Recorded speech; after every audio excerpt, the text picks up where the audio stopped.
Kita masih di Maluku Tenggara, Tribuners. Update harga bumbu dapur di Pasar Langgur Maluku Tenggara, cabai rawit Rp50.000. Harga sejumlah bumbu dapur di Pasar Langgur Kabupaten Maluku Tenggara atau Malra terpantau stabil Rabu 16 Oktober 2024. Namun harga cabai rawit masih tinggi yakni Rp50.000, sedangkan cabai keriting masih di angka Rp70.000 per kilo. Untuk tomat, produksi petani lokal masih di angka Rp10.000 per kilo. Bawang merah Rp40.000 per kilo, bawang putih Rp50.000 per kilo.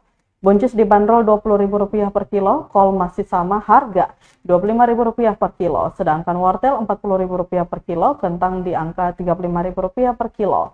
Ia mengatakan saat puncak musim kemarau pada periode September dan Oktober saat sangat berpengaruh pada penurunan stok bahan pokok pangan khususnya hasil pertanian seperti cabai dan tomat.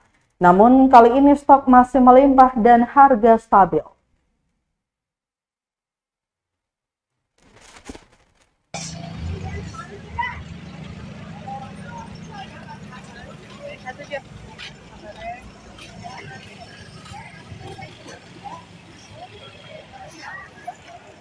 Download Tribun X sekarang, menghadirkan lokal menjadi Indonesia.